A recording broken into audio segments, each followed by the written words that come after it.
Greetings, everybody. I want to welcome you here to Prog Monster. My name is Murph. I am the host of this show, a show dedicated to progressive rock and other forms of rock music. So we're here with a look back at a classic rock album, the show we do every Monday night at 8 o'clock, although it's going to be late tonight. You'll have to pardon me on that one. I'm attempting to use my MSI for the first time in about a year since I got it back.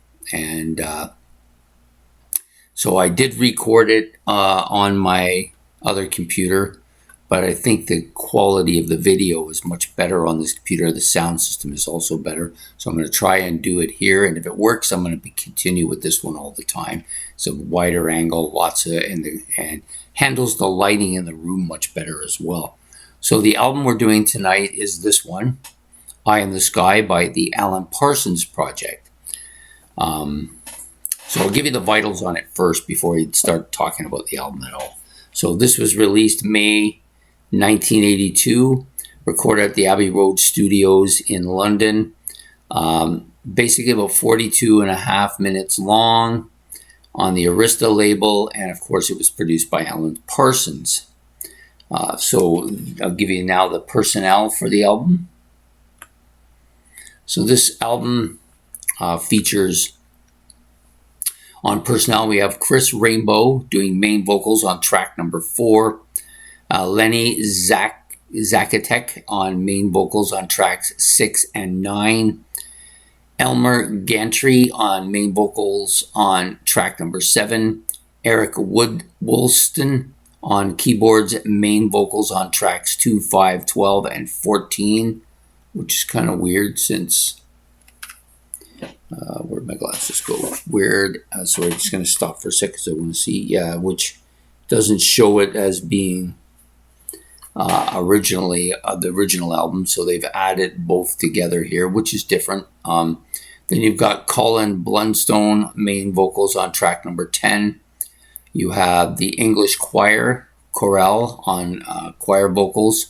You have Alan Parsons on keyboards, Fairlight programming, and vocals, and Andrew Powell on orchestral arrangements and orchestral conducting on most of the tracks on the album.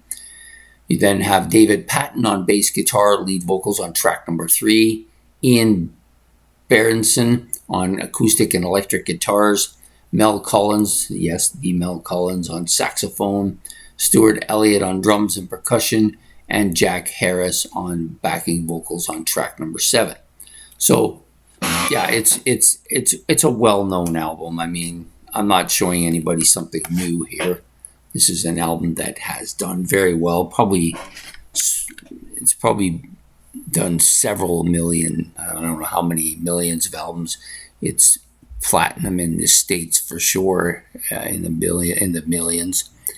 For me, the first track, Sirius, has that Need for Speed part that I have in a couple of my Need for Speed games. They use this one quite a bit. And then you've got other stuff here that you'll see on various movie scores and stuff as well. Probably my favorite track here is you're gonna get your fingers burned. I love this track. And then, of course, Psychobabble, which comes right after it. Really good.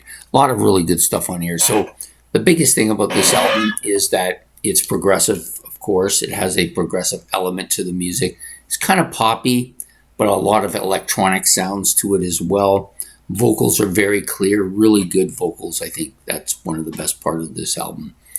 All the songs are pretty interesting. It doesn't really fit any kind of a stream of sound. I wouldn't call it I almost didn't think of it as a rock album at first, but clearly it is. It's more of a poppy rock album than it is a heavier album.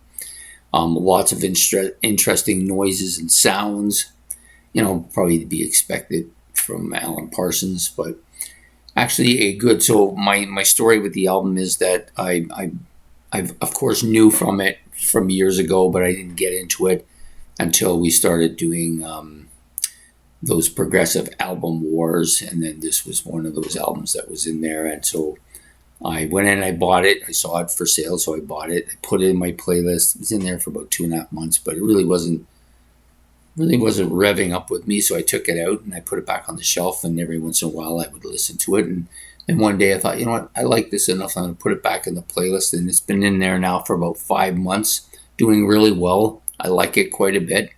I don't know if it'll be a top album for me, but I do like it a lot. And so sometimes that's what happens. The second time through, it catches you more than the first time through. So I do like this a lot. I hope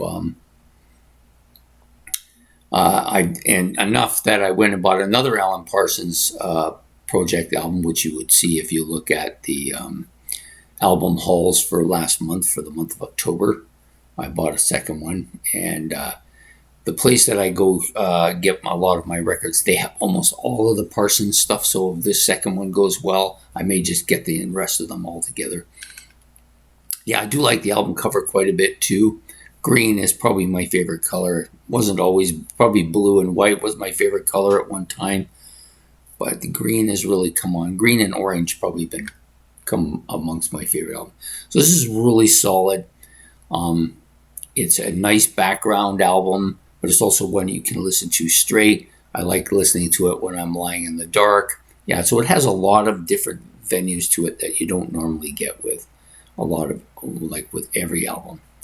So anyways, I hope you've liked this episode. If you have, please hit the like and subscribe. That's much appreciated. Don't forget the notification bell so you don't miss any more episodes.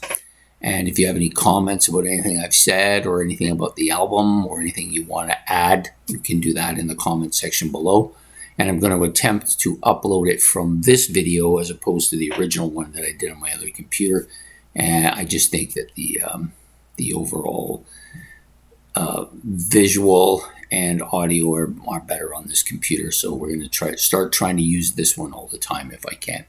Anyways, I hope to see you next week for another look back at another classic rock album. Have yourself a good evening and take care.